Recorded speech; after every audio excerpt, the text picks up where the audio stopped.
Hello, friends, and welcome to Healing the Divide. On this podcast, if you're new to the channel, we take time each week to explore how we can bring greater nuance and substance to conversations around healing, and in specificity, bringing those tools that we can source from our healing journey into spheres of impact where they are really deeply needed, but often sorely absent. And one of those spaces, the spaces we'll explore today, is in the realm of politics. Specifically, we are joined by our two guests, Travis Soot and Ronnie Kroell, to explore the candidacy of RFK Jr. And in a broader sense, if we look at the larger political zeitgeist, the legitimacy and possibility of getting beyond the duopoly of the two-party system and exploring the third party possibility or just an independent candidacy, and how to actually maybe heal a divide, not only in the sense of right versus left, but establishment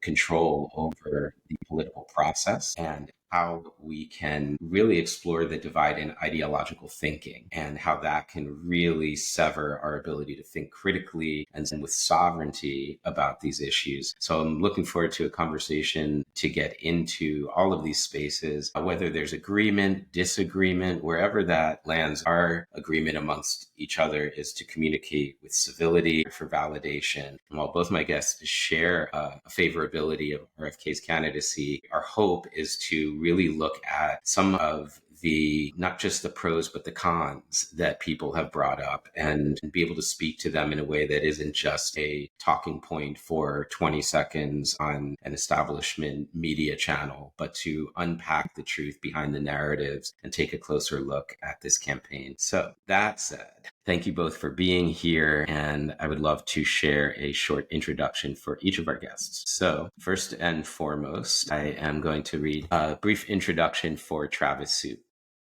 Travis is a social impact entrepreneur, multimedia producer, keynote speaker, leadership and empowerment coach, yoga and Qigong practitioner, and passionate advocate for the cystic fibrosis community. Travis has founded multiple companies and lifestyle brands and is currently the founder and CEO of Piper's Angels Foundation, a grassroots nonprofit focused on providing socially innovative solutions for the cystic fibrosis community. Over the last decade, to thousands of people on the topics of leadership, entrepreneurship, and empowerment. A student of life, Travis relentlessly pursues and embodies self-transformation as a way of being and shares that with everyone he meets. He emphasizes the power of showing up for ourselves and others, and points to the reservoir of courage, wisdom, and humor that is self-revealing in the adversity of our everyday lives. Travis blends a bold and adventurous personality with a grounded presence that honors the beauty in our divine nature and celebrates the precious gift of life. Travis was recently named Hometown Hero in 2020 by CBS News and is a mentor for the Watson Institute of Social Entrepreneurship at Lynn University. Travis, thank you so much for being here. Thank you. Yeah, and Ronnie, and take a moment to introduce you as well. Ronnie Kroell is a model, actor, and entrepreneur with a deep love for political science. You may remember him from Bravo's Make Me a Supermodel, the pages of Playgirl magazine, and or from his work in the community preventing and healing the effects of bullying with Friend Movement. He's an independent mind with a big heart that loves to have meaningful dialogue with others towards revealing truth and creating solutions. Ronnie, thank you for being here. Thank you so much for having us. Appreciate you. Absolutely. All right, guys. So let's dive in. I've invited you both to be here because I have respect for the work that you advocate, how you show up in life, but not just the what piece of it, but I really want to hone in on the how piece of it, that there is a palpable sense of heart consciousness that I feel infused into the authenticity with which you express yourselves. There's a way in which you each have an ability to stand for something in a strong way of advocacy that doesn't generate conflict. And I'm hoping that those qualities, my secret wish of inviting you both here today, is that those qualities will likewise infuse themselves into this podcast. And as we're in an election season where I'm really perceiving from my subjective lens a potential inflection point in not just this particular election, but in the broader vision of how we approach presidential politics, that this can influence a tidal shift in how this unfolds. So I'm hoping that this conversation can in some way contribute something meaningful to that. So that said, my first question, and I'd like to offer you each an opportunity to answer this, is going back, if we could rewind and then we could widen the lens and take in the pre-existent environment and conditions of politics within the United States over the last 4 or 5 years, maybe even longer if you want to extend that. And then we could see how RFK as a candidate is arising and emerging from within this broader cultural condition. If you could speak to the way you see that condition first and foremost, and what role you see RFK playing inside that broader context. So that said, let's start with Travis. Take a moment to share anything that's on your heart, and we'll kick it off. Yeah, thank you. Considering I do not have a very deep political science background, and Ronnie might have a broader and deeper scope of appreciation for that specific question. So,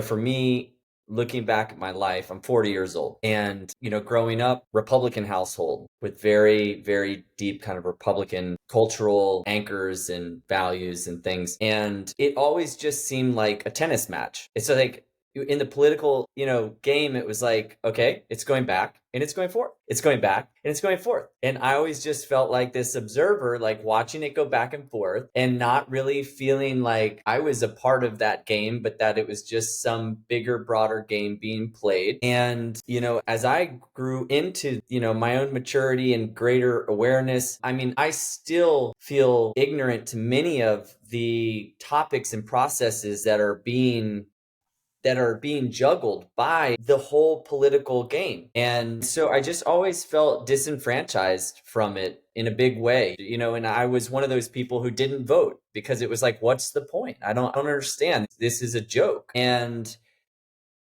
so, as I've become a parent, I think that fundamentally has been the primary driver for my deeper investigation into the truth of what our political system is doing and bringing as leadership, and my personal role in advocacy, both with my family and on a professional level, has given me a greater appreciation for having a voice and giving people a voice and understanding why it's so important to empower the voice that people have and the value of that. And so, as this has unfolded over the last, few presidential cycles, a couple things stand out to me, which, on some levels are exciting because I've always kind of been neutral, which is like, it seems like with Obama and President Trump, molds were broken.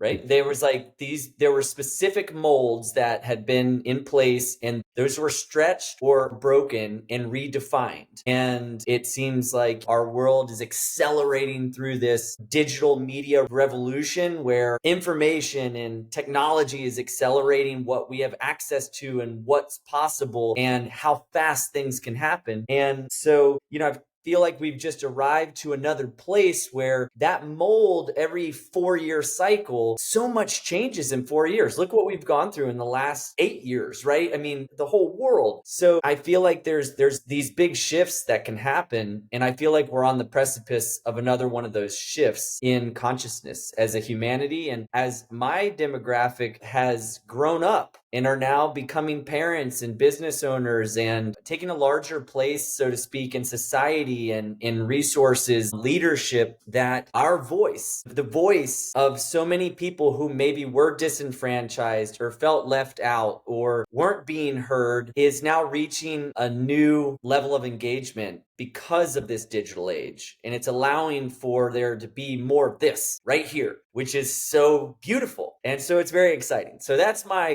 best best encapsulation of it as possible to answer that question. I hope that was aligned with where the direction of the question was going. I really, really deeply appreciate your enthusiasm, your articulation, and I think predominantly your advocacy for the politically disenfranchised, and how you yourself, as arising out of that sense of it's arbitrary, it's irrelevant, I'm not a participant in this, and that becoming a parent can motivate you to become more engaged civically. And you think about the world that we're leaving to our children or creating with our children and for them, and the choices we make, the degree to which we can influence positive outcome, we feel called to take action. And I think, yes, there's an element here of the digital age giving us possibilities like this. We wouldn't have been communicating this way probably even 5 years ago, So this will, I think, podcasts, specifically long form podcasts, by the time we get to the next election cycle, will take over as the predominant means of media consumption. And I think that's a result not only of its nature, but the younger generations coming up and older generations, they won't be the majority. After a while, there's going to be that natural cycle. And we can already see, if you look at by age group and how they consume news, you can already see those trends. And what I love about that's not an age bias thing. It's about the opportunity to have deeper conversation and challenge talking points. So thank you for presencing that. And I think that's the reason to connect it to RFK, largely how he's been able to galvanize the support that he has. So right on, more to come. Let's go to Ronnie. And same question. I have so many thoughts swirling through my head because I'm so excited about this conversation that it's hard to reach out and pick the one that I think is best. But just to piggyback on what you so eloquently said, Travis, specifically over the last 4, 8, even 12 years, what's been going on, I think, with technology increasing as fast as it is we do have this information at our fingertips. So for better or worse, it's always available to us. So the truth has eluded us for so long. And now that we have these computers in our hands, it's much harder to hide the truth. It's eventually going to bubble up and come out. Politically, between the parties, I think over the years, obviously we're still such a young country and we've been going back and forth, back and forth. In comparison to, let's say, England, where there's a multi-party system, we have a two-party system, and that comes with its own pros and cons as well. You could say that things might go a little bit faster if one has a majority over the other in a two-party system and they can push things through, whereas in England, they have parliament and you have to build factions and coalitions and get more of these other parties to come on board to move things through. So a little bit slower, but you can work towards maybe more consensus. And whereas right now it feels like, especially over the last 4, 8, 12 years, it's been a divide right down the middle. Like half the country hates the other half of the country and our politics. And both parties have been doubling down on the fear-based rhetoric and the partisan rhetoric. Even Biden came in saying that he was going to be the president that was going to unite us and bring us together. And unfortunately, after the last State of the Union address, we see that there's a lot of calling out of Republicans. It was not so much a unity speech. It was very much of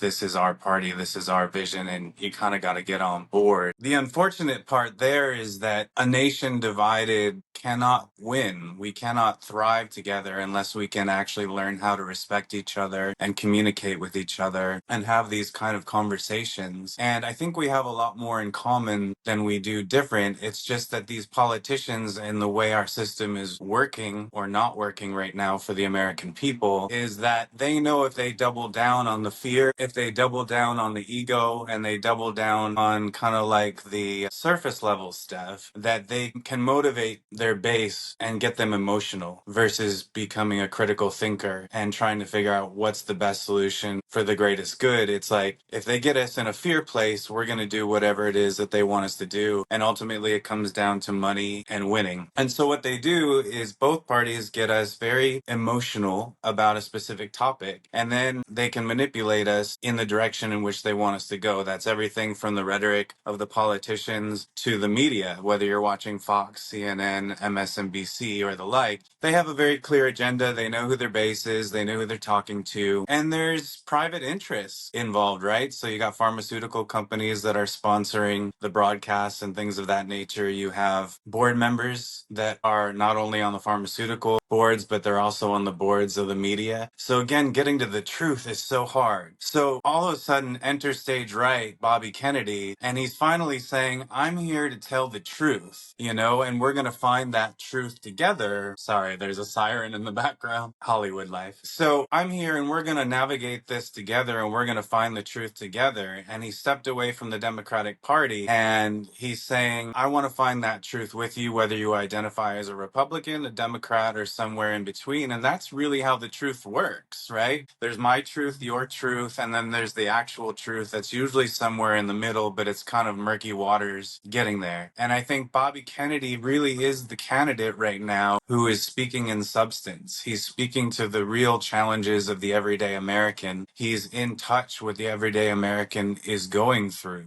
A lot of these politicians have unfortunately been bought. As he says time and time again, our government has been captured, and that's not a Republican thing and it's not a Democratic thing. But as long as we keep identifying with these labels, we're going to keep arguing with each other. And over this is literally not even ours anymore. So I think Bobby has the ability and the vision to show Americans, even though it's a tough pill to swallow, that we've been lied to. That our representatives, even if they start out with the best of intentions to make a difference in the world, they get bought by the lobbies and the special interests and the wealthy, and they live great lives because of it. They have the best of everything: healthcare, pensions, salaries, being wined and dined. You hear of senators in New Jersey. It was Menendez getting gold bars and his wife getting bought cars and things of that nature. This is not a Republican or Democrat thing, and I think Bobby realizes that, and he's trying to impress on the American people that we've got to walk away from these labels and declare our independence. We have to take back our country for the people. So well said. Thank you so much, Ronnie. Yeah, you touched on a lot of really powerful points that we'll get to unpack. And in the core of what I heard is really the subject of identity, that when we align our identity to a particular set of beliefs, we are complicit in the subjugation of our own sovereignty. We are now operating in lockstep with the political agenda as expressed and espoused through the media outlet that operates as its megaphone, essentially. And it's funny that we talk about this because I had posted this on my Instagram story. What are your thoughts on RFK's candidacy? I'm going to record this podcast. Love to have some audience interaction and participation, etc. And one of the interesting things I got back was somebody said, I brought this up to my dad and he got angry and said, he's a lunatic. And that goes right to what you're saying about the idea of getting emotional, getting activated, having that ideology. And then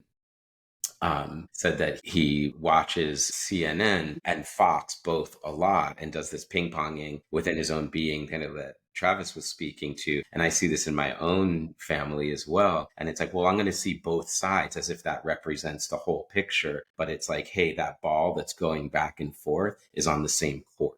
Right. And when we see that that's happening, and it's really this underbelly of a uniparty, not to say that Democrats and Republicans are in, hidden agreement, not that there, and also not to say that there aren't Black Rocks and Vanguards and State Streets and the corporatocracy that has interest in both parties at play, no matter what, because that's true, I believe, as well. But that the idea of choosing between two different forms of propaganda is freedom. It misses the point when we can actually turn off those news. If you know that what you're being served is biased based on a particular political platform and it's not representing itself as such, then I believe we have to take responsibility for our own information gathering, and we have to look to other sources at the heart of it. But when the identity is wrapped up in it. I notice this in lots of conversations. It doesn't matter what almost a politician says, they can change, and then their base will do whatever it takes to contort themselves to change with it, because the identity is wrapped up in this tribalist thinking. And so it feels like an important goal for this conversation is to present the consideration for each of us to explore the degree to which we have really created an identity around our beliefs, in this case, political beliefs, but really in all spaces, and to invite the possibility that we can have a belief without being a belief. And in that case, it sort of jostles the way that it has constricted us to think according to party lines. And we can kind of lightning bolt down the middle, go, oh, I lean a little bit left on this issue, right on this issue. Or even if we could take away those terms and just have conversations where we can get to deeper understanding, I think that's largely at play as a movement that could occur. And ideally, if that could awaken the disenfranchised, the people that haven't felt motivated to participate in this process. If I look at somebody like RFK and standing for what he stands for, as I have a similar interpretation that you both share, it would seem to me that he's going to need to coalesce some support from people that have felt excluded from the process. And that could be what could legitimize the possibility of an actual victory. So I'd love to hear from each of you your thoughts specifically on this idea of media conveying the the talking points of the party. So it's like, okay, RFK made his VP choice. Let's now unleash that altogether. Or what I see more broadly in terms of the media is the narrative that it's a two-party race. I think RFK caught a little bit of news coverage because of the VP selection in Nicole Shanahan. But prior to that, I did a little prep for this podcast. And as of a few days ago, if you looked at the political homepage for CNN, MSNBC, and Fox, you have, we have a total of 16 times that Trump is mentioned, 11 times that Biden is mentioned, and 0 times that RFK is mentioned. That's on CNN. On Fox, you've got 0 mentions for RFK. On MSNBC, you've got 0 mentions for RFK. So that's MSNBC, CNN, and Fox, all 0 mentions. Like, he's not even in the race, yet he has the highest favorability rating at 52. He has the lowest unfavorability rating. A new NBC poll shows that 34% of voters could see themselves voting for him. And the latest Quinnipiac poll from February 21st in the general election shows him running at 15% in the general with Trump and Biden there. And that's massive for an independent candidate. So the idea that we could just pretend that he's not there. So I'll give you a few different options to see which one you want to choose from. A is the non-existent narrative. B is the fringe lunatic narrative. If you want to throw conspiracy theorist in there, feel free. And then I'll say that C would be the anti-vax. And so feel free to take that any way you want. We'll go back to Travis. But if somebody is sitting here listening to this episode and they said, I can't even vote for this guy because he's a fringe lunatic conspiracy anti-vaxxer with no chance of winning anyway, and he's just going to steal some votes from my candidate, and I can't take him seriously, what would you say in response? Well, you don't have to dig very deep to realize how incredible of a human Bobby Kennedy is. That's what I would say to somebody, is that, and what I've said to friends who have reached out to me and said, hey, call me on Monday. I saw that you met Bobby Kennedy. I want to hear your sales pitch. And my response is, he doesn't need a sales pitch. You don't need me to call you on Monday. Go do a little bit of research on your own. 20 minutes. Read about the guy's life. See how much tremendous courage it requires of a man who has lived through what he's lived through, who witnessed his uncle assassinated at 10 years old, who witnessed his father assassinated at 14 years old, who went through a tremendous trauma in his life and battled addiction and came through that and still excelled in life, still served people, still was able to bring himself in a way that he advocated for the best of people in our environment. Just go take a peek, read his story, and tell me if you don't see somebody who really triumphed through adversity. And I think that is, for me, it's the way to penetrate through the media narratives, which are so superficial, and everybody knows that at this point. So it's not like if you're having a conversation with somebody and they present that, it's like, the question is, do you really think that these media outlets, their headlines actually represent the depth of what we're actually looking and talking about here?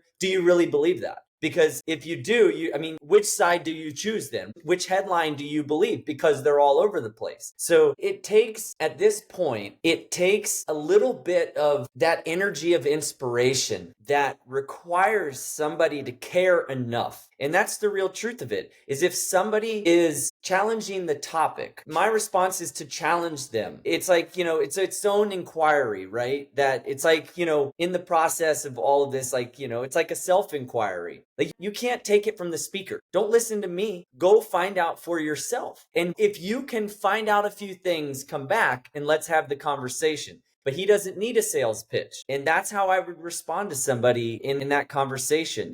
Obviously, anti-vax is such an easy thing to say, anti-anything, but he's not anti-vax. He wants to have vaccines thoroughly investigated to the same due diligence as any other medication that's out there. And that's not anti-anything. That's actually really taking a stance for protecting our children's future, right? It's like, so I think that we have become, and we are such a topical solution kind of culture, that we want the quick fix. We want just give it to me in 30 seconds. I just need to know. Just tell me. I just need to know. Give me the headline. Give me the 15 seconds on Instagram. And now I know. But we have to really, in a sense, as you were pointing to, we have to be able to create space between that immediate belief of that headline. We have to divorce ourselves from the known, what is being proposed as what's known. And we have to go discover what it is for ourselves. And I think that is the opportunity that we have. And what I want to just touch on is, when I went to Austin to go to these events with Bobby, when I checked into the hotel, the gentleman at the hotel, I have my RFK shirt on, right? I always wear it through the airports because I know that's where people will see it the most. And I've only ever gotten positive commentary. But when I got to the hotel, I check in, and the last thing the guy says to me, which was kind of funny because he's in hospitality, so this was like a bit off topic, right? Like, yeah. I'm surprised he went there. But he said, "So what do you think his chances are of winning?" He didn't even, there was nothing else to the conversation. He just asked that. And I was like, oh, my shirt, right. And I sat there, and I took a breath. And I said, I really don't know, but I do believe he can win. But we have also already won because of what he's inspired in us to go discover more. The win is this right here. This is the win. We're living the win. That what's been inspired in people, what he's opened in people, has already created a new evolution, a new frontier of courage, is so valuable. And so it's like, okay, I already feel like we won. Now it's just the gravy is actually getting to November and seeing what the next 7 months can do, and seeing how transformative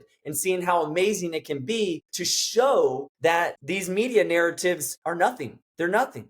They do impact people, obviously. But for some of us, if we show up to the restaurant and what they have on the menu isn't something we're willing to put in our bodies, we're walking away. We're not going to say, "Oh, okay, I'm going to accept that because that's just what's available. I'm going to go look somewhere else, and I'm going to find something that's better." And I feel like that's, part of where we've arrived. Thank you. Yeah, man. First off, man, I love your passion so much, and thank you for that. And I couldn't agree more. And to go back to what you presenced earlier, as a parent, I'm watching this firsthand, you guys. I have a son who is 19 years old. He's a freshman in college. So just going out from the nest and into this realm, and to see how knowledgeable, empowered, inspired, and engaged he is because of RFK's candidacy. He's constantly sending me, and this is what they said here. This is what he said today. He sent me a Tim Scott video. This this is what they said about Nicole Shanahan. Here's why that's not that true. This is what, this person said about to these projects. Well, here's Trump's donations to Kamala's campaign and Hillary's campaign, and here's the amounts. And he's going to school for investigative journalism and investigative filmmaking and putting all of this into art. And he is deeply inspired by Charles Eisenstein and Aubrey Marcus and RFK and this broader coalition of consciousness that is emerging on our planet. And this has been a coalescing point where there's somebody in politics that to many of us feels like the non-synthetic version of the real thing. And I agree with you that it's bigger than November. It is about inspiring a movement, not just of youth, but of consciousness itself to start to organize itself in new ways and in new places and having new conversations that lead to new outcomes and can inspire a renewed sense of vigor to bring to these places. One of the audience contributions I got was, we need new leadership. We need more youth in leadership, but who would ever want to move into the political sphere when the environment is so incredibly hostile and you're going to subject yourself to relentless attack? It takes a lot of courage to enter in. But when we speak these quiet parts out loud, the things that have been silenced for so long, and that one courageous person stands up and says, hey, that doesn't feel right. I'm going to shop at elsewhere. I'm going to go to that other restaurant. All of a sudden you realize, I forget where I heard it first, but I love this. And it's like, it's not the silent minority. It's a silent majority. And then people go, oh, I'm not going to get canceled. I'm not going to become complicit in my own censorship anymore. There's more of you guys out here. And next thing you know, the movement is moving. And it takes this kind of an effort. Beautiful. Yeah, it's exciting. It's inspiring to be inspired by your children, and it's really, really beautiful to see that advocacy and that passion exist in a 19-year-old. So that said, Ronnie, what's your take on I want to just kind of I guess I bring this question up, not even so much as like the sales pitch, but like, hey, this is the stuff that's getting propagated and circulated. I'd love to take the moment to say, well, here's why I think that's not true. And Travis, I think you spoke to that powerfully and beautifully. And Ronnie, I'd love to get your take on the same. And I'm sure you encounter it because you're visible in your advocacy as well. Well, I'd like to circle back to what you said about having a belief rather than becoming the belief or being the belief, because I thought that was so profound and it was such a golden nugget in this conversation. If you really think about the conversations that go south, that go wrong, that divide friends, families, coworkers, strangers, it's usually because we hold on to those beliefs so much that they are our identity. And what I've realized over the last 4 to 8 years is that if you even question someone, even in the slightest amount, just out of curiosity, it's taken as a direct attack on who they are rather than just what they believe. And if you dissect that a little further, you start to understand why, because usually those beliefs came from somewhere, and usually those beliefs were instilled upon them or us from a loved one, whether it be a mom, a dad, another family member, a religious leader, a teacher that we really cared for. And so not only are you attacking what I believe, but you're attacking the person that I had a relationship with. And so that initial human knee-jerk response is to put up those walls of defense, and that fear and ego is in the driver's seat. So I think what you said about, and I think this comes down to emotional intelligence and where we're growing as humans, is that we need to rise above the fear and ego or the monkey brain into this emotional intelligence where we're able to have discernment, be able to ask questions, learn how to respond rather than react. And the more that we learn and start using these tools, the better our communication is going to be. And we're really going to be listening to understand, listening towards solutions. So the old system is attack, fear, and ego, but the new system that I think that is being ushered in by these conversations that Bernie Sanders and the like have had over the years, and now Bobby Kennedy are having, is like, we really need to talk with each other. We need to talk to each other from a heart-centered space, from a emotional intelligence-centered space. And that's what helps me gravitate towards Bobby, is because he's just a human being. Like, for whatever reason, reason we want our politicians to be perfect, and if something comes out, it's a scandal, and we point fingers and we somehow get off on it. But the truth is, Bobby is so open that he removes the stigma from anything you could point your finger at him for, right? As you brought up, Travis, like he's overcome so much trauma and tragedy, and I'm actually getting emotional just thinking about what he's been through. And I relate to that, especially when it comes to addiction and what's happening in this country with fentanyl and meth, just pouring and ruining our youth's lives and ripping families apart. And these are real issues that are going on, and he's been there. He's overcome substance abuse, and he's willing to talk about it. And he's willing to stand up and say, I'm here. You're not alone. And I think that's a wonderful thing to have in a leader. And somehow, some way, because of our media and the way our politics have been, we're championing all the wrong things and all the wrong values. And leadership on both sides of the aisle are saying the pretty things. But I don't know about you guys, but I watched Biden and I watched Trump and I watched Kamala and I watch all these leaders. It's so vapid and so empty and it's so scripted. And when you watch Bobby speak, it's honest, it's raw, it's real. He thinks, he listens, and he really is an emotionally intelligent purpose because he knows his shadow. And I have a feeling, just being in the company with you gentlemen, that you've done some shadow work of your own. Because in order to shine your light and stand in your light, you have to intimately know your shadows. And you can't separate them from your whole person, because when you start doing that, that's dysfunction. You have to embrace the shadow side of yourself to stand in your light. And I think in order for this nation and all of our individual communities to usher in the light that we all deserve and want and need to move forward and to thrive as a nation that's so beautifully diverse, is just to be honest that we have shadows, and it's okay to have shadows, and we don't have to be perfect. And he's by no means the perfect candidate, but I believe he's being honest. He's genuine. His heart's in the right place. And he's saying the things that a lot of these other politicians are afraid of saying and or are on payroll not to say. Yeah.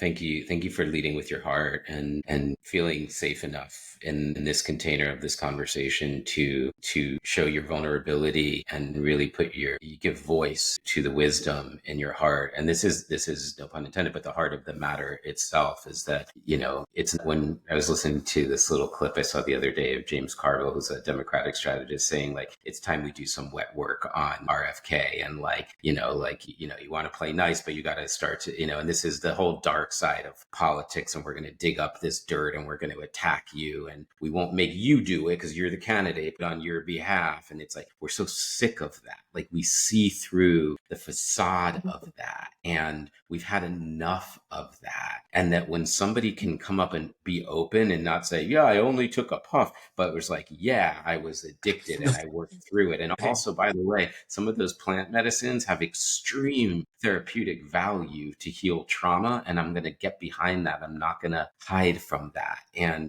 like that, to really live in the nuance and to be a real human and just be open and say, yeah, I mean, yes, we all have that. And if we are going to heal as a people, it's not even a nation, it's a world. We get into, just like we get into political ideology, it shows up I was listening to Vivek speak yesterday, and he was saying, he's like, I'm proud to say it, I'm a nationalist, like, we're Americans. And it's like, and sure, we live in America, and that is a scaled out aspect of our experience, but we are beings and we do share a planet. And while our responsibility in terms of political action might be to be the best version of our nation, it is hard to say you're going to the deepest part of yourself and honestly say that the deepest part of me is not we. And so when we recognize our shared interconnectedness, our interdependence, it also runs into two potential things that I wanted to bring to you guys.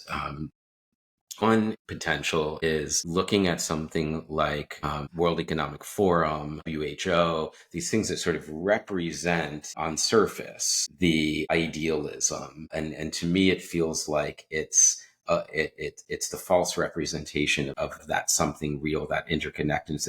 It's like the saccharine marketing pitch version of it. And so that's how it gets people that have that recognition and value to buy in to the we're all in it together, we're all one, but it's doesn't honor our individual sovereignty. And so it's like the collective over the individual. And that's like a leftist perspective. And then on the more conservative or right leaning side, it seems like it's like individual, nation, America first. It's that consciousness that separates itself from the underlying unity. So my question is, in a movement that we're seeing within this arising of this energy through RFK, what strikes me as unique is the capacity for the recognition of an interdependence that does not become co-opted by centralization. And that seems to mirror to me the process on the individual healing journey of how do I experience myself beyond the egoic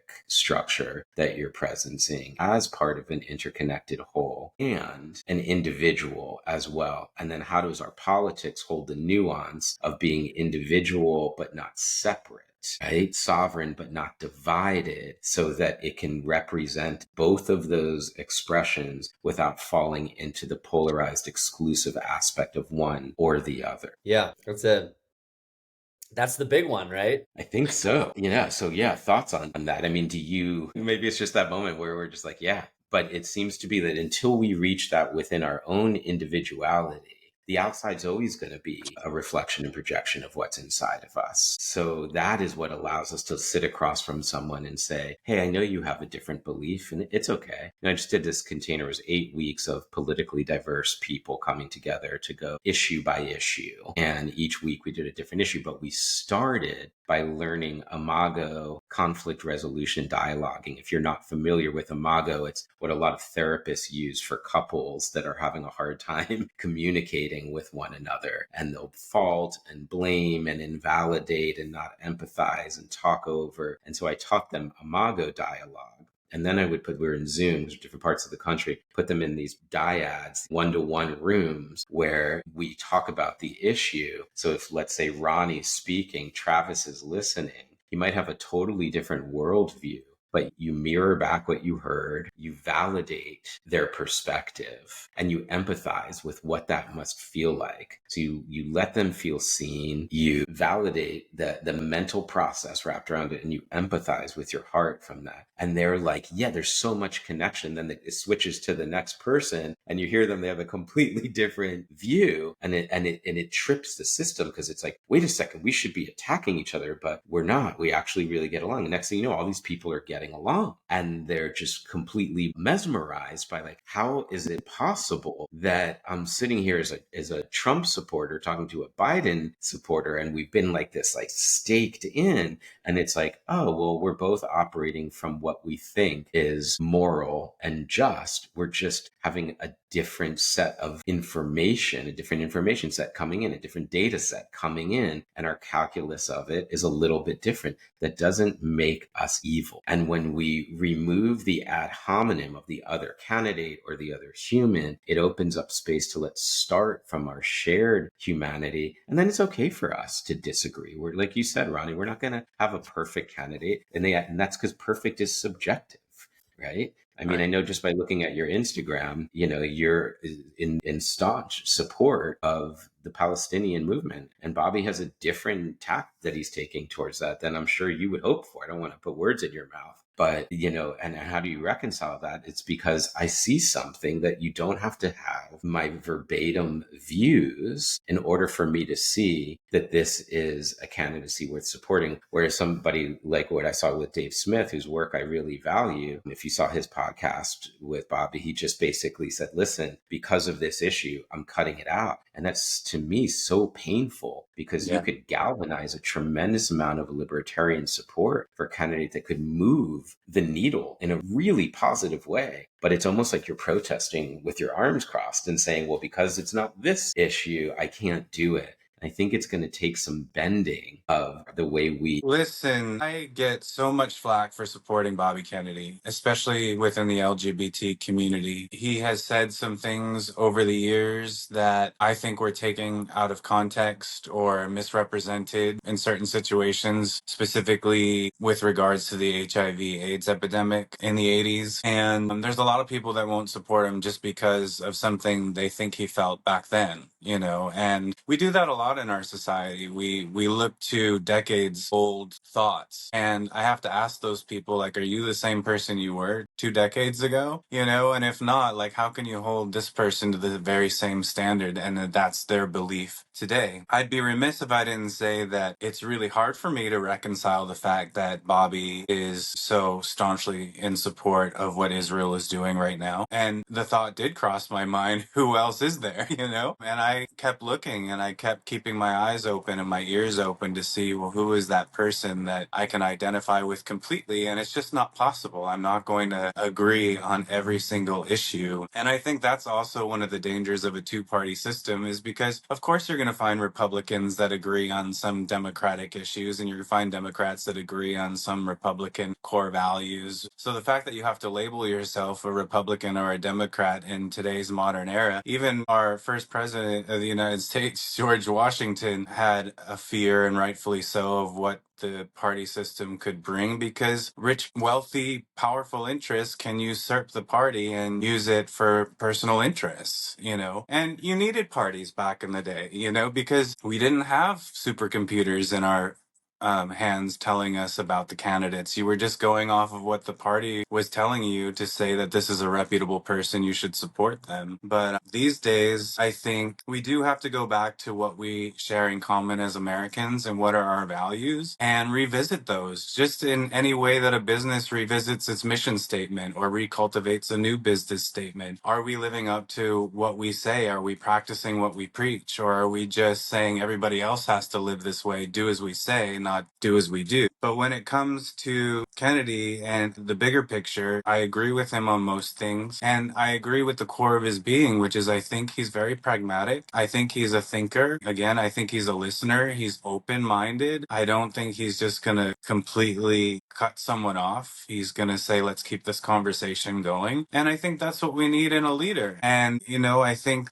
at first, when I saw his choice for VP, I knew nothing about her, you know, but as I've done more research and I get to know her and what she stands for, she seems to be very similar to him in that she's just a real person. She knows who she is, where she's been, her good, bad, and ugly parts, and she's willing to bring all that to the table. I really think that, you know, maybe you guys can help me figure it out too, because I'm always trying to find new ways to share Bobby with my friends and family in a way that's palatable, to say, hey, just put your reservations or your fears or what you've heard aside and just listen to him. Just one interview, go and watch him speak and what he cares about. And I think, you know, you'll see what I see. I think it's a valuable point, Ronnie, and it's turning off again the news network and saying, just go listen to this human being speak and see if you feel that what you've heard to be true, actually true. And I think when we can connect at like you said, the core of the being of another human, and we feel that resonance there, that's so rare in politics, where it's often the facade.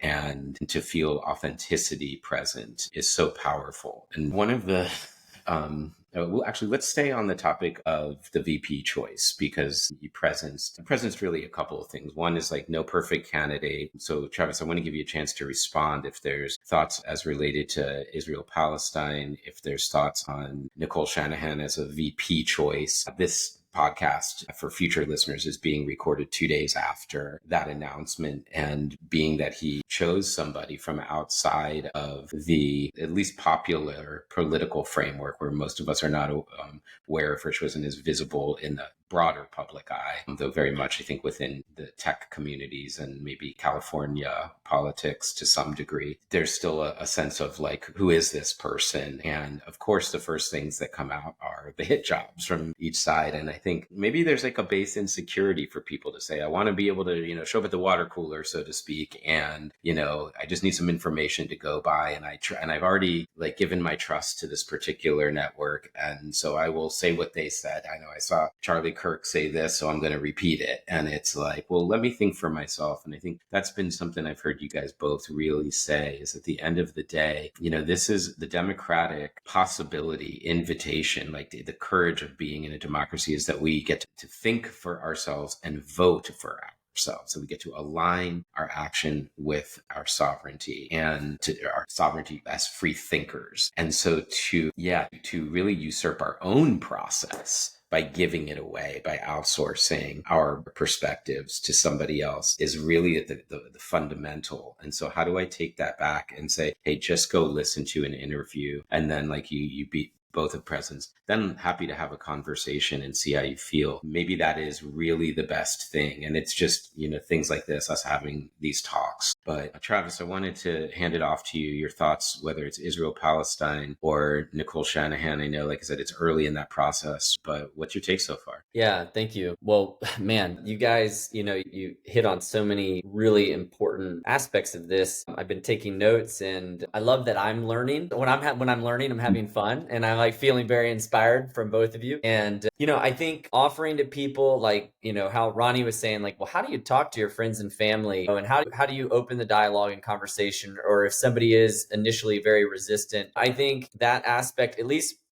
from my perspective, representing a chronic illness, progressive disease community, rare disease, the best, most penetrating tool that we have is storytelling. And one thing I've found very inspiring about Bobby are the stories that come out, that they like flower out of his life experience and his consciousness and the people around him. And they get excited to share his stories, right? It's like, so, and when you're around people that he's around, like a couple things that people could look at, like one thing I would say is go look at who is with him on his campaign. Go look at the people around him, right? My grandfather, I asked him one time, what makes a successful entrepreneur? And he said, build the people on your team. Putting the right people around you, right? Like, and if you look at the people around him that are in his corner, that is a major indicator of something. The other thing is, if we can go beyond a headline, let me offer you a story, not a headline. Story is a woman whose son was critically life-threatened and injured by a vaccine,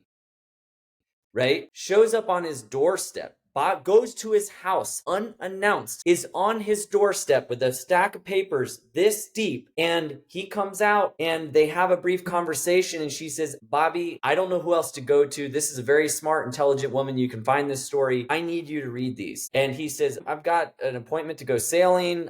He goes out sailing for hours, comes back. The woman is still sitting on his porch. And try to put yourself in this position, right? You're like, this is my home. There's a woman sitting here and this is a mom, right? This is a mom with a child who has been severely injured, and she's doing everything in her power, right, for her child. And he says, you're not going to leave, are you? And she says, no. And he sits down with her and he starts going through what she was presenting. And when you look at the origin of how he ended up even in that arena of discussion around vaccine injuries, when you look at that story in the depth of humanity and compassion that he had, and that another human was that desperate, and the person that woman chose, it's like, when you're in a relationship and you're like, wow, I'm so glad you chose me, right? Like you chose me, right? Scott, you chose Ronnie and I to be here with you. Like what an honor, right? So there's so much just in that choice. And so the fact that a woman chose him to be the voice to help all of these families and children that were injured, that in itself should speak volumes. And it's like that kind of storytelling is so intrinsic to our nature as humans. It's like, I feel like it can penetrate deeper into the psychological structures that create conflict and resistance within us. That, to your point, what you were sharing about the exercise that you presented, which I thought was so interesting, because that's really taking action. And I think that's where a lot of people fall short. They hear the ideas and the thoughts and the beliefs, but then there's no action. So it's like you presented this exercise that got people engaged into action with each other. And that action, it transcended the fear and the need for an attachment to authority or conformity. And it let them drop into their hearts in the moment, in the present moment with each other, and it created the scope and capacity for inclusivity. I feel like Bobby does a really good job with that, because it's like at his VP speech, right? who opened it? An indigenous tribe and cultures, a collective of indigenous people, right? Who followed, right? The way he is inclusive is one of the core values, I think, in general, that can very quickly help us move past the fear of each other. Is like, okay, well, let's just take an inclusive approach. And I think he does that really well. And, you know, I haven't had a lot of time, as we all probably haven't, to digest Nicole Shanahan. But I did watch the entire thing. And when I woke up the next morning, the thing that hit me the most was, oh my God, how did he find another human being that is as intelligent, brilliant, open-minded, creative, you know, like, and in a lot of respects, more capable. She's got tools that he doesn't have because he comes from the old guard, an old generation, right? She is like, I mean, it's incredible when you look at, and I don't know a lot about her, right? Except for from what I researched, but you have a mom. And one thing I think people underestimate are moms. I have learned through my journey with cystic fibrosis and Piper and all these children, when I'm on the phone with a mom who has a sick or suffering and dying child, that is the most powerful force in the universe. And this is a mom who had a child, right? Who has a child and has been through that process. And it takes so much courage. It takes so much for mothers to go through that. And I think, you know, she is speaking to moms. And I think that nurturing feminine aspect of culture that has been suppressed from this very patriarchal, you know, long-standing, you know, dominant frame of mind. I think that is such a beautiful thing to nourish, and that could flower with her being the choice. And then you combine every aspect of her technological savvy, her ability to communicate in an authentic way, her resources, and her kind of natural sense of enthusiasm and curiosity and leadership. And you know, I think he made a hell of a choice because he didn't go with what he thought other people thought he should choose. Mm-hmm. And again, that really is an indicator of something. Yeah, I love that last point so much. I was having this conversation with my son, who I referenced earlier. And, you know, as the choice was made and we really analyzed it from all these different perspectives, and man, this is not going to broaden the coalition.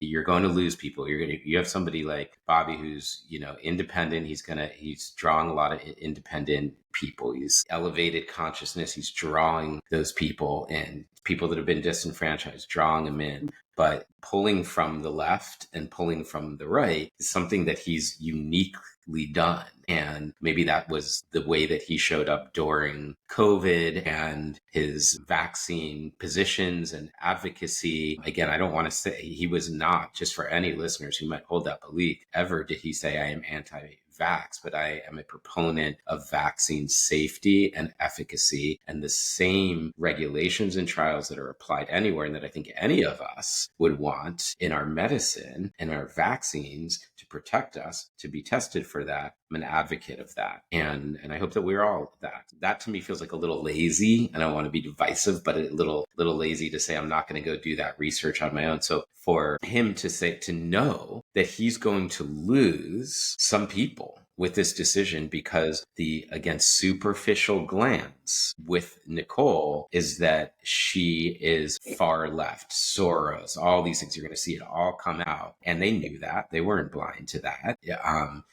Does she bring resources? Yeah, of course she does. That's not a negative. That's a good thing to bring resources to a campaign. So then it goes into the tech world. So how cozy, you know, wow, this is somebody that was married to the founder of Google, right? So Sergey Brin. So you have to go, wait a second, like that's not cool. And so you see that this contingency of the right-leaning faction of RFK's base start to get shaved off. And the way from like Trump world speaks to that is, if you've been intrigued by Bobby's campaign, well, this should settle the deal for you. And it's like that's the axe that chops the tree down. And then you see on social media a flurry of like, oh, well, I was thinking about it. Now I'm going to Trump. And so for me, we need to think a little bit more critically right here. We have to say, here's somebody that's intelligent enough to know that that could potentially happen. But number one, just because she was involved in big tech closely, we don't know at this point. I'm still learning, so I'm holding neutrality of, I don't know what her positions are on the responsible development of artificial intelligence. If she had a front row seat to it and sees that it's now been in hands of people that we don't trust, and she knows it well and knows how to navigate that space with skill, but with an aligned awareness that we're speaking to today, then I'm all for that. And I have a very,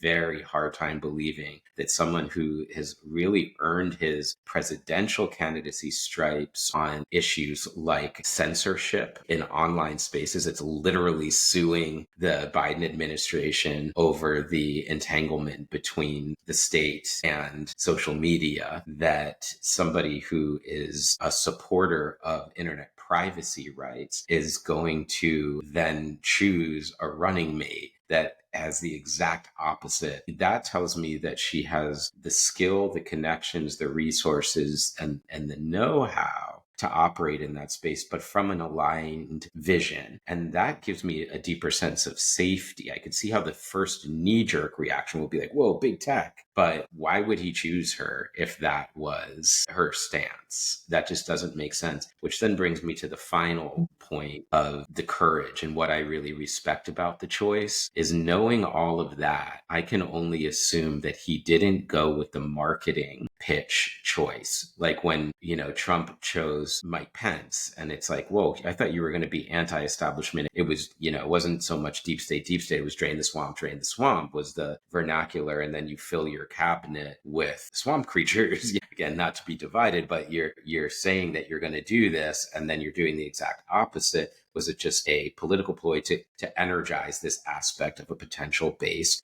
Are you really about changing those structures of power for authentic reasons, or is it an ego-based thing or a politically motivated thing around that? Whereas with Bobby, what I see that's different is, I think he just basically chose the running mate that said, I plan on winning this thing, and this is who I want to be my partner in achieving the results that we're aiming for. It's not just about who can broaden the coalition and what the naysayers are going to say. It's like, how do we actually get it done? And I value that so much. And I think you do have to temper it, because you have to be strategic and actually achieving that victory.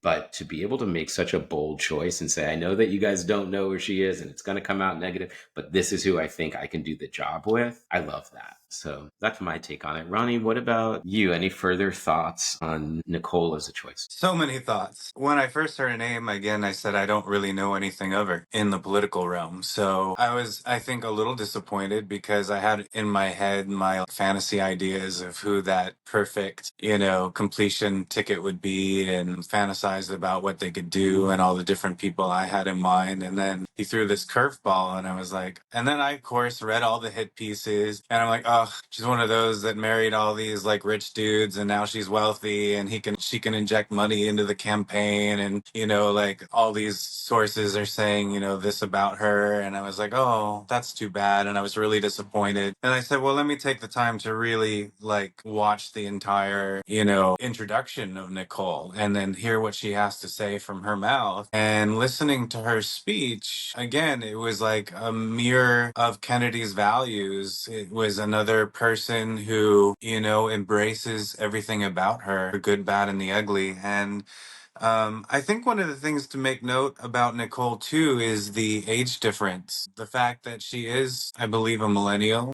She's a bit younger than Kennedy. And one of the things that I've seen as a challenge for our country to move forward is, you have boomers that are getting older, and they oftentimes point fingers and attack the younger generations. And then the younger generations don't necessarily respect or value or see the worth of the older generations, and they they have this kind of, they're at odds with each other. And I've always thought that you need both. I think you need youth and innovation, and I think you need maturity and experience. And I think not having both is not paying attention to like the blind spots when you're driving and doing a lane change in a car. You need to have both. So I think in that sense, it's very smart that, I think Kenny's 70 now, right? Or 69. And she's 38, I 39. believe 38. I could be wrong, but Yeah, she's somewhere right in there. So I think that's a wonderful asset. And there was one, I have the speech in front of me here. There was one thing that she said that I think was so important. It says, we can figure out what's making us sick. We just have to ask the right questions, do the right research, and apply the right tools. We have to rid science of the corporate bias that contaminates it today. And then we can put this thing into reverse.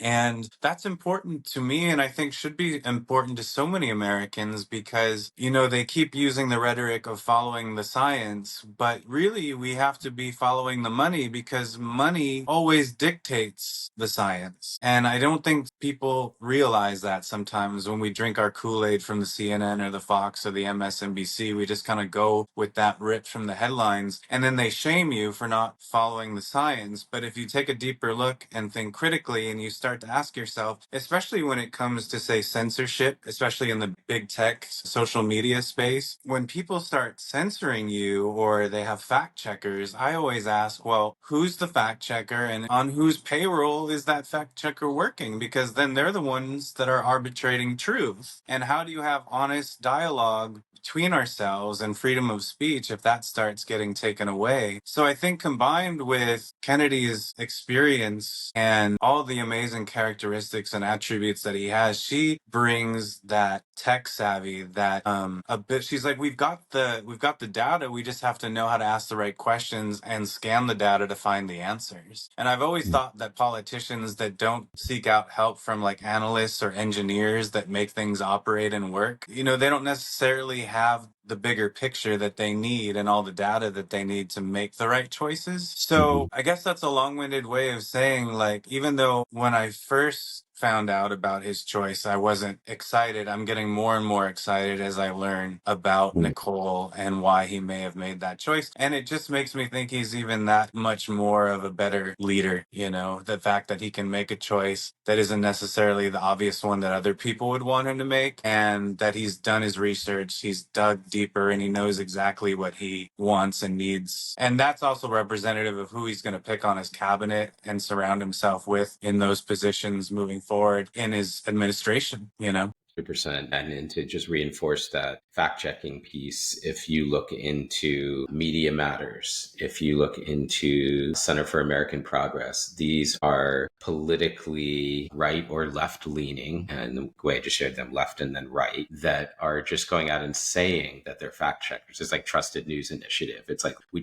went out and said it, we're trustworthy because it's in our name. Right. And then when you look at the ownership stake of the news outlets that are in that BBC-led conglomerate, including social media, which includes Meta. So that is, the stakeholders are the same, to go right back where you started, Ronnie. It's like the same companies that are running the pharmaceutical companies and the Raytheons and the Northrop Grumman's and the whole military industrial complex. And so my question for you guys is, if that's what's really at play, it seems to me we could go issue to issue, but it seems like there's one central issue, which is until there is the separation of the merger of the state and corporate powers, when those influences that have become so entangled, the corporatocracy, that's the most fundamental issue in my analysis, because you can address lots of issues, but if you're not changing the power structure that sits beneath the leaders that change with election cycles, if you're not getting into the actual bureaucrats, then it's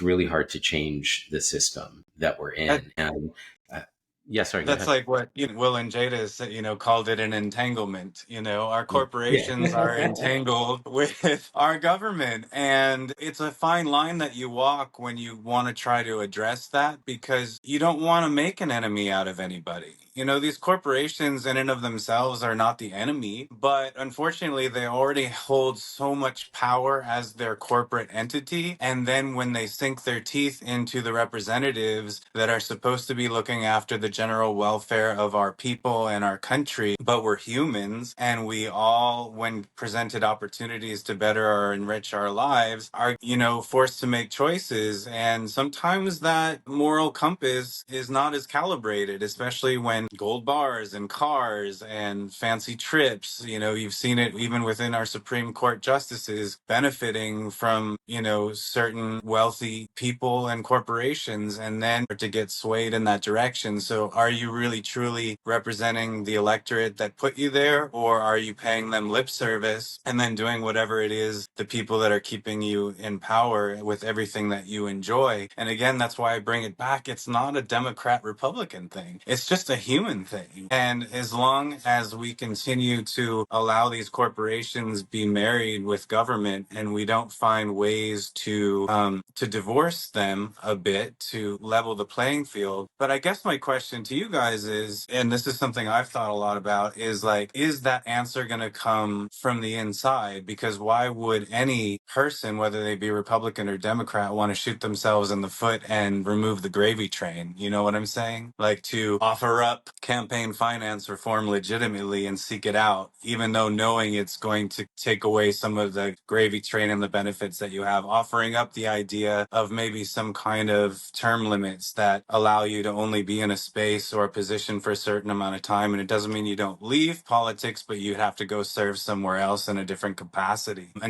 Can that happen from the inside? I don't know. Yeah, it's wild to we task a legislature with changing laws that are, antithetical to their own best interests, especially when driven by the ego. So campaign finance, term limits, even revolving door, bend the legislation in our favor. And then when you come out, we'll have a sweet, seat on our board for you, and you'll, make all your money then. Or even in the role of the Israel lobby right now, is like teeth sunk deep into candidates. That's why I think we're not seeing so much speaking out against, because so many of our politicians are bought and paid for. So my question for you, Travis, I'd love to hear this from your perspective. It seems like we have a candidate. Well, first off, let me go back and pick up on that disenfranchised voter piece, because you just flagged that for me, Ronnie. It's like, if I'm sitting here going like, do I want, the puppet on the right, the puppet on the left kind of thing? And now I would say back to someone that says it doesn't matter anyway if you vote for this guy or that guy, I'd say like, what if that's true? What if like your whole life that has been the true story? And now imagine someone that feels the exact same way as you actually running for office. And if you don't actually get behind that person when there's a real chance of addressing this very issue, the corruption of our political ecosystem, then we're actually voting for the continuation of the thing that we say we're against. When to me, that's I don't say that in a shaming way. I say that in an empowering way, that you finally have that voice. But then there's the practical side, right? I brought up the thing with Trump because what he said once he got elected was, well, I can't do it. There's laws against doing this. You can't just have these mass layoffs. And one of the things I really appreciated about Vivek's primary campaign was he laid out steps on how he would dismantle that practically. And I wonder if you guys have thoughts on not just that this is the underlying issue, but this solution, if it can come from air quotes within. I don't think it could come from a legislative body, but I don't know that the issue is just the elected officials. I think it's the interests, not only corporate behind it, but the three-letter agencies that carry it all out. So when you look at the FBI, the CEA, the DEA, the CDC, the Department of Education, all of these organizations, Vivek had a plan of essentially what Elon Musk did when he purchased Twitter, which was mass layoffs followed by a vetted rehiring process, because you can't individually fire people, but you can legally, as president, have mass layoffs. And so that's the legal loophole. And then you do that vetted rehiring, get back to that 25% threshold. That seemed maybe it's my nations that would say it, but it seemed like, hey, that feels like a good plan to me. Travis, what are your thoughts on how do we actually affect the change that we're talking about? Or how might Bobby approach it? And if you have a thought on that. Well, what do most Americans do when they want to get a problem solved? Drink. I'm gonna say meditate. I don't know. Call the therapist. We need a think tank of healing arts practitioners, and so help solve these issues. But yeah, I always enjoy being playful, no matter how serious the topic is. But a lot of people go hire an attorney, and if you're gonna hire one attorney, why not hire a team of attorneys? And so when I look at the situation, like in all seriousness, like if you're gonna challenge somebody to go in there and rework something from the inside out, why not choose somebody who's already done it multiple times, taken on big interests and won? And it's one of the things that's not talked about that is interesting, and it's an indicator, is how many billboards do you see on the side of an interstate that is an attorney saying that they've won $1 billion on behalf of their clients? Because there's something about winning and winning money that really appeals to the American public. It's like the reason the lottery, right? It's like there's something about winning and winning big, right? And with Bobby, it's not talked about that much, right? Like we're in kind of in the Trump-esque world. Winning is, he just posted about winning his golf tournaments, right? Like winning is kind of everything, right? His book that I listened to in college, which got me excited about him one day being a possible candidate for president before he was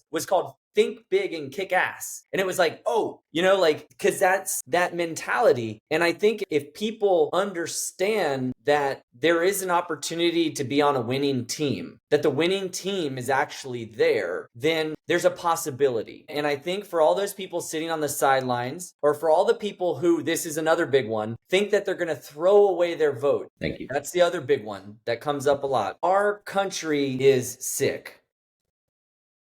Everybody has been affected by alcoholism, addiction, some form of substance abuse, chronic illness. I mean, it has become our cultural existence that our country is sick. And what's most personal is what's most universal. And again, it's like that is one of those areas that creates the inclusivity necessary to inspire people to make a decision, to make a choice, to stand up and say, just like I am, to the people who say it's a throwaway vote. And I say that attitude is the reason why it's a throwaway vote. Because we don't have enough people who have the courage to actually say, this is going to make a difference and this is going to matter. And so I'm going to put my energy into that possibility, because that's what's happening. That's what I see, is this is a grassroots movement. It is that largely independent block of people who want something different. And as much as it seems like the left and the right are these big gorillas, I really do believe actually the core community within those is actually a very narrow-minded, narrow-limited group. And the rest are out here somewhere. And so that out here somewhere, I think there's a real possibility there for that wave of momentum to carry. And if you're going to rework the system, which it's very interesting that on kind of a philosophical level, that the dismantling of the capture, the dismantling of the conflict, which is happening at a big level, is also mirroring the dismantling of the conflict that we're experiencing in consciousness on an individual level. And so it's as if the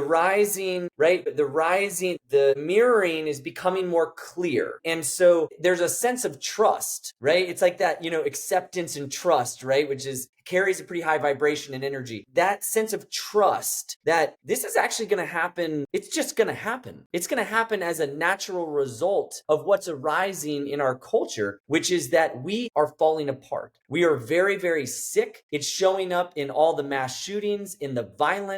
It's showing up all around us, and we're all under the same appreciation and realization that there are things that are falling apart. There are things that are wrong, and something needs to be done. And if you're going to change that, and I do believe that Bobby has presented many really well thought out ideas, plans of how he will go in and meet with the individual agencies, and he will start to strip away the things that are continuing to guide and contain that lack of integrity, and he will reinvigorate and reinstill a sense of integrity from the top down by shifting that, right? And I think that the challenge in a sense is like, why was his uncle and his father killed when they got into power in their leadership? Right? If you look at the trauma of this country and where that came from, and I don't know that much about the historical. I know there's a lot of influences and different theories about that. But at the end of the day, there was a reason that happened. And there's a reason why he is stepping into this role of courage to carry that legacy of integrity, right, in leadership. And I think you've got to, if you're going to win at that game, if you're going to unravel, you got to hire the right team, right? And that's kind of the way, it's like, I try to think about the way people relate to things on a daily basis, right? And it's like, why does that billboard say that? There's a reason. So it's such a great perspective. And you look at, again, going back to the audience questions that I solicited, one of them said, I appreciate certain things about him, but I don't think he has the bandwidth to take on the job. And I'm thinking what you're thinking, like, hey, like, who's done it before? And someone says, we don't have experience. Well, on the most pressing issue, he has the most experience taking on corporate corruption at the expense of the health of ourselves physically and our environment. And it's interesting, talk about stories, the documentary, Travis, that you shared with me, and it talked about like when they wanted to clean up the Hudson River, when he would go there as a kid and look at how polluted it is. He didn't just like hire people to go clean it up. He went out there with a friend, literally like scooped up the water and started testing its toxicity levels with his own hands, and then took down the entire thing. And then started doing it with the pharmaceutical companies and looking into vaccines. And time again, you have somebody that has been presented up against what seems like an insurmountable, infested, like toxic, polluted system, and has successfully taken it down. That is somebody I would want to put my vote behind. And then to piggyback on this thought of the claim of, well, it's a wasted vote. This was another thing that I heard back from somebody was saying, we need a sure thing. We've got to make sure our votes count. It's too big of a risk to vote for him. And that really kind of like, I kind of stammered internally for a moment because it felt like a coil popped in my brain, and I had to try to follow the logic in that. Especially given right now at recording, we're end of March. We're just beginning for this conversation to get, whittled down to 3 candidates, have a broader conversation about it, move through the democratic process. And right from the beginning, to go ahead and discount someone and say the basis of a functioning democracy is to basically assure that your vote doesn't count by making sure that you don't vote for the candidate that you believe in. Like, wait, what? That's antithetical to the entire process. I think it would make my vote not count, to essentially throw it out and be like, this process doesn't matter. It's not going to count. So I think if we push back against that narrative, every one of us listening inside of your heart right now, if you buy into that story that says my vote won't count if I vote for RFK, then you are voting for the continuance of the system that you are hoping to change. And you have somebody that's going to change it. That is what they want you. That is what the other two parties would want you to think, so that you don't empower your candidate, which is also saying you don't empower yourself. And it's important for every one of us to be able to look within and say, what any narrative is saying, I'm going to vote my conscience. And then just go listen to each of those people that are there. And if there's one that you feel called towards, go for it. And if it's not, that's the beautiful thing, is I advocate for our right to disagree. I don't care if honestly, if you don't vote for RFK and that's who I'd want to, that's awesome. Like, I love that we live in a world where we can have differences of opinions. I love listening to my father tell me why he loves Donald Trump.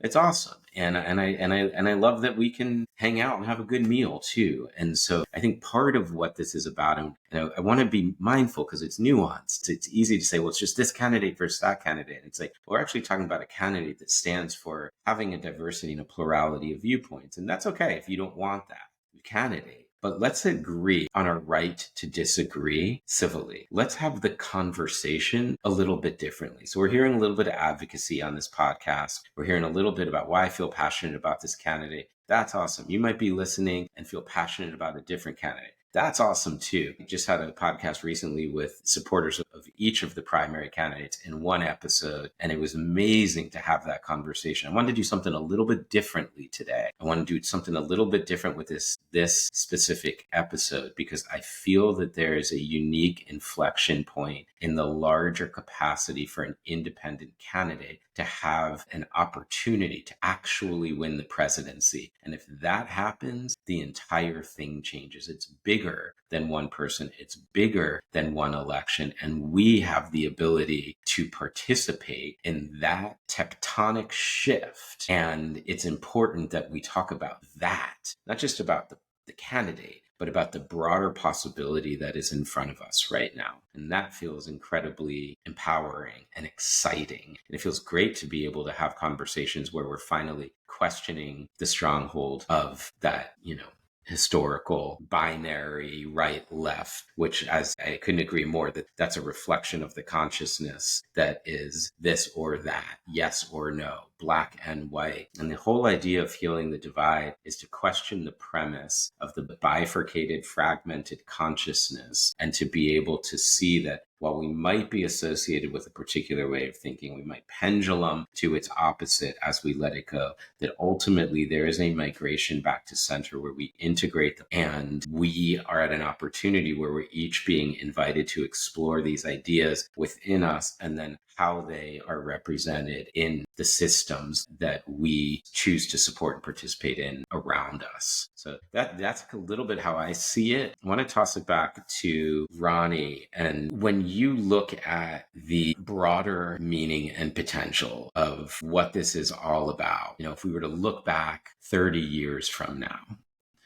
50 years from now, what would your hope be for this time? If they're reading about even 100 years from now, they go back in 20, this is what these guys did with, and by guys, I don't mean just men. I mean, this is what this population did with their opportunity to choose. I'd like to think that looking back 30, 40, 50 years from now, they'd say that we were able to really, again, rise above the primal monkey brain and fear and ego into a space that really looked out for the greater good so that we could all thrive, so that it wasn't coming from a place of lack, as I'm sure, Travis, you brought up earlier, what's going on in like our individual is being mirrored in the macro, the micro and the macro. And once you start understanding when you act from a place of lack and fear and ego, you attract more of that. But that we were able to shift out of that into a higher vibration, that we were able to see potential and possibilities and working together, that we were able to somehow have an ego death, right? An ego death of self, an ego death of all these groupings and this toxic tribalism, to see our common humanity. That when I look into your eyes, regardless of your race, your religion, your sexual orientation, your gender, all these things that we've figured out how to compartmentalize ourselves into, that we've able to embrace that diversity and celebrate it, but we were still able to find that core essence of not only who we are as Americans and what we stand for, but just as a human species, right? They always joke about like what would really unite the humans, is it going to take an alien invasion, like Independence Day for us to come together and do something? But more than anything, that we successfully made it not about me versus you or us versus them, but we figured out how to make it us versus the problem. And in doing so, we were able to be on the same side, on the same team, looking at a piece of paper with all the problems before us that we had to co-create solutions for, rather than seeing ourselves on opposite sides of the table and making each other the enemy. And that really is the way through. That is the way through. That's these conversations here, being able to have civil conversations, to be able to speak without fear of being ridiculed or without fear of being hurt or without fear of being ostracized. Like, these are my genuine feelings. And you guys have created a safe space for me to share my thoughts and ideas that aren't necessarily accepted in my family, friend group, or peer group, and it's difficult sometimes when you're rejected accepted. I think we all just want to be heard, right? We all want to be acknowledged and seen and heard. And when we are able to do that in our interpersonal relationships and then on a greater level within our communities, that's where the solutions are. Because otherwise, we're just a dog chasing our tail. You know, when you brought up earlier too that let's say the other parties want to make us feel bad about throwing our vote away, so thereby not empowering our candidate and not empowering ourselves, that said a word to me. That was like taking me to church, because I was like, I'm a recovering people pleaser, and it's taking me years to get away from just trying to be performative and make sure that what I said that people liked me. But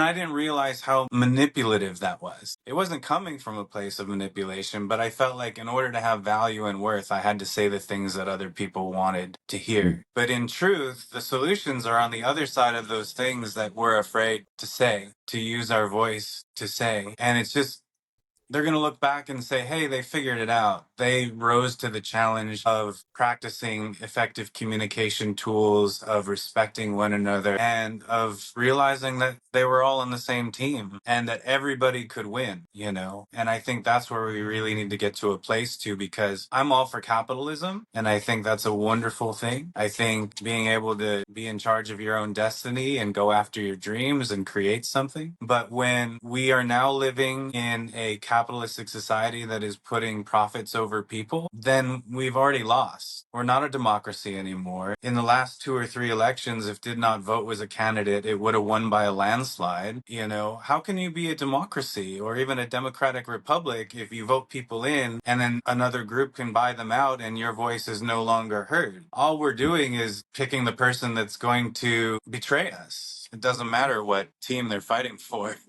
you know?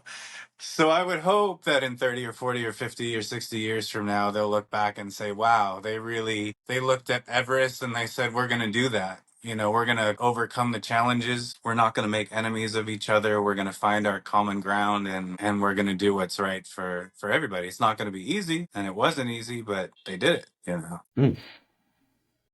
Need to take a moment just to take that in and let it continue to land. Wow, brother. Like, thank you. First off, like, your words are heard, they are felt. I can feel your spirit, your energy, your authenticity, your relatability. I feel like you're giving voice to what is inside of me, and it's coming out in ways and words I wouldn't know how to reach for. And I'm grateful for that. And I want to share with you that while I'm in Florida and you're in California, I feel like this constant. West Coast to the East Coast. Come on. Yeah. Yeah, let's go. And No. it's inspiring. I mean, it's really, I love feeling that and that energy, and I appreciate. I relate to the people pleasing element. I know the courage it takes to show up and use your voice when rejection and ridicule is waiting around the corner, and you do it anyway. And there's a fear of not doing it is greater than the fear of doing it, and so we bring those scared parts along with us, and we show up, and it matters and it makes a difference. I want you to know that you utilizing your voice in this way, in this moment you just shared, is powerful, and it is deeply received and acknowledged and landed. And I want you to like hope for you, like to encourage you to like keep going, keep doing it, and like more and more people are going to rally around you. You have a contagiousness in your heart, which is authenticity and sincerity and a lot of wisdom too. So, and thank you for sharing that. That was really touching. And even the cat is like, yeah. I thank you both from the bottom of my heart, because, there is a lot of fear coming into conversations like this. You said that somehow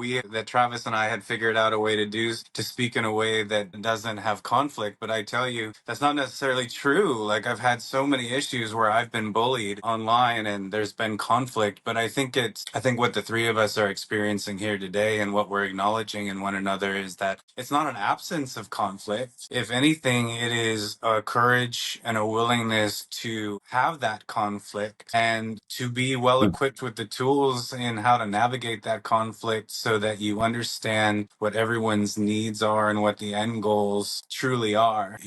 Nobody wins kind of situation. Again, going back to the fear and ego, but being with you guys here today, I feel reflected in both of your eyes and your spirits, like the things that I've been feeling too. And I think within this campaign with Bobby and everyone he's surrounding himself with, I finally feel like I found a place where I feel seen and where I feel heard and where I see the values mirrored back to me in other people, that they see there's another path, that we can get the machete and go out into nature and we can clear a new path. It doesn't have to be this one that's so trodden and this one that's so trodden. And we don't have to have an enemy to do it.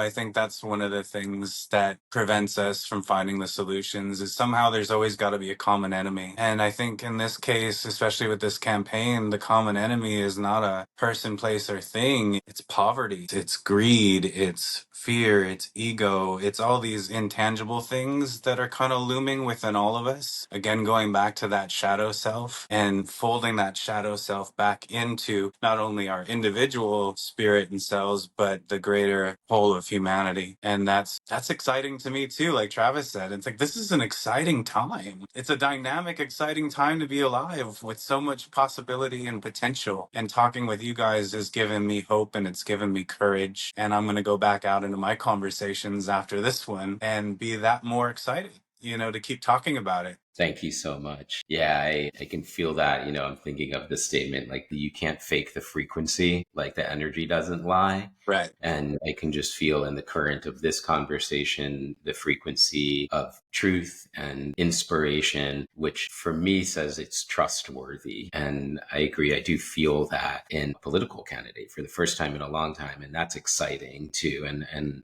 I share that value with you. And Travis, I'd love to go to you to carry us home, man. We're going to the last few minutes of this podcast, and I want to extend the same question to you to kind of give us a sense of compass. I always zoom out in order to zoom back in, and one of the ways we can do that is kind of look back upon this day and age as if we were looking back upon it from the ones that we leave for those that hopefully gratefully receive the efforts of our work, the legacy, the inheritance, not of our material possessions, but of the world we chose to craft when we had the ability for that little bit of time to shape it in some way. What's your hope for us and for our future generations from how do we leave this time? Yeah. Wow. This has been so much fun to have this conversation in this container like this. And especially now, I know you, Scott, so I know how beautiful and powerful and eloquent you are with your words. So I always have a little bit of almost like expectation or anticipation, like that I'm going to feel that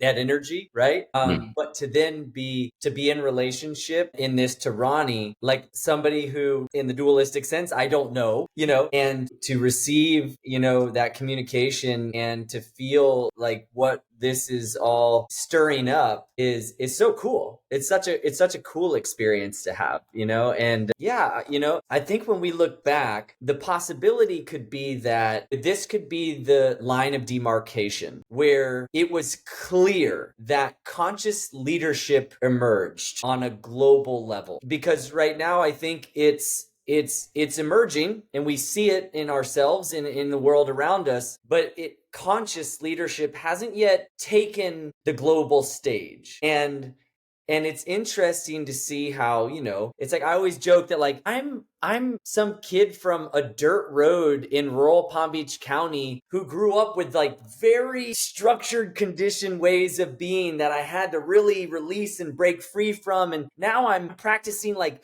Kriya yoga and Qigong and like having these kinds of conversations. I'm like, what in the world, man? This consciousness is obviously accelerating at like a pretty rapid rate. And I think it does come back to like the vibration, like the frequency. And again, the trust that like, do we really need to fix this? Or is it just going to do it anyways? I don't know that we're really all that powerful in this, or that it itself, whatever it is this wave. And it's beautiful in all its variations and colors. And that we are at this time when, if you look at it, like I love gardening. It's like, when a gardenia bush starts to flower, there's always that first gardenia, right? And you're like, oh my gosh, right? And you see the buds coming. And then it happens so fast that within like 2 weeks, sometimes less, like within a week, it goes from one bud to the whole plant is covered in this beautiful, beautiful display of its innate beauty. And there it is. It has revealed itself right in front of you. And I just feel like that's what we're in. We're in this revelatory process where nature is revealing what's most beautiful and inherent to our essence. And we're on the cusp of that wave cresting. And I do have a lot of just trust in that process that like this is an indicator of that. And I think we'll be able to look back and we'll be able to say like, yeah, we began to make healthier decisions for ourselves, and that impacted our community, and that impacted our country, and that impacted our world. And that was the beginning of like when this conversation started, it was like on that podcast, right? It was, and it keeps happening. And so I think there's this beautiful flowering, and how amazing that after billions of years that we ended up here together to witness each other go through this. And I think it's also playful to ask, did we really come here for it to be super easy? Like, was that really the point? Like, would we really be learning anything if we just were all like, yeah, hey, everybody, we're in this together. It's like, no. I mean, the one thing I've learned from, having a family that has, a chronic illness and a rare disease is that, and from a community of people who go through that, is that adversity is the starting line for courage. That's like the starting line. And then it's like that person who is like, well, my vote doesn't count. It's a throwaway vote. So I'm not going to step into that new frontier of courage. I'm going to just stay where I've been, right? I do believe that is the defining characteristic of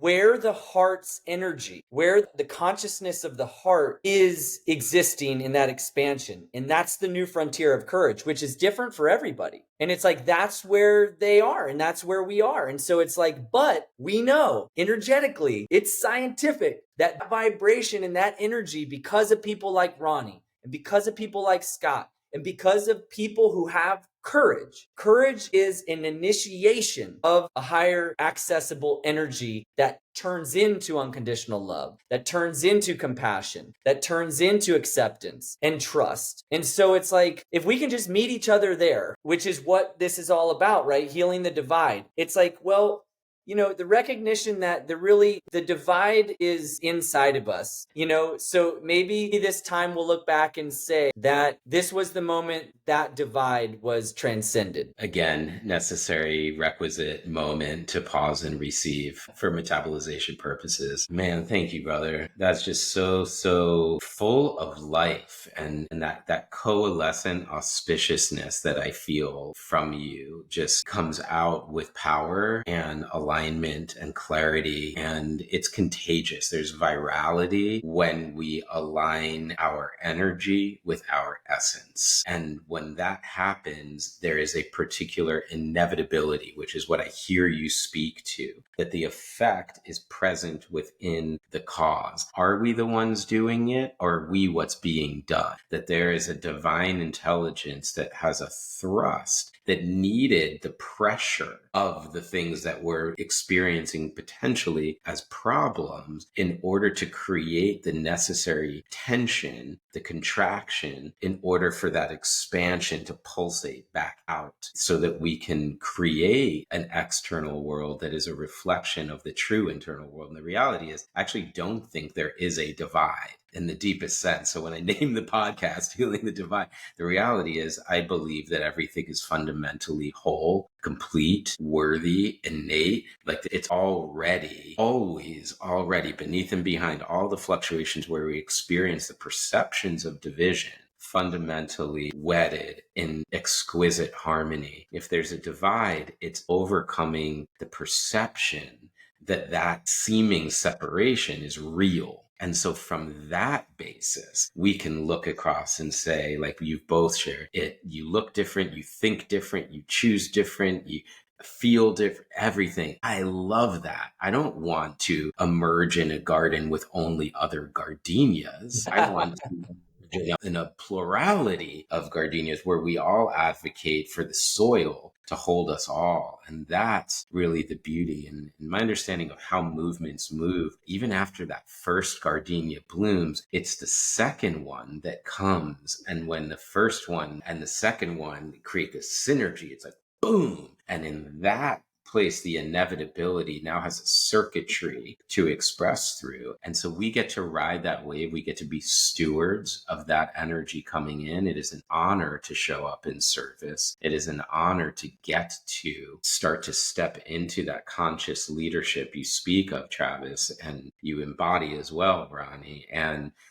that is it. And so for everybody that is listening today, watching this, I think the deepest of all of the things that have been shared, the one thing that if I could leave you with anything and I could look back on this time, if I were to answer my own question in this sense, I would say that for the people that are engaged in their own awakening process, to likewise engage in the expression of that awakening in the world of form, that we don't leave the material reality in an attempt to transcend it, but we only transcend the identification solely as it. So we can remember that too is an extension and expression of this totality. And it is an honor to get to participate in it, make your voice be heard, be a leader with that awareness, and people will feel it as present within them. You'll call it forth and it will spread, and it is inevitable. And that is an incredible getting to that we have here. So thank you both. Thank you, Travis. Thank you, Ronnie. For everybody that's listening, thank you so much for tuning in and being part of this conversation. Please feel free to comment on the post when we share bits of this. Let's keep the conversation going. You can comment on the threads. You can please support the show so that we can expand the reach of conversations like this. And most of all, just thank you for the work that each of you listening, viewing, participating in the podcast today. Thank you for the work that you're doing on yourself. It does make a difference. You are making a difference just by healing your own self. It is by extension healing the tapestry of the whole. And it's an honor to be part of that with you. So thank you, and catch you all next time on Healing the Divide. Thank you.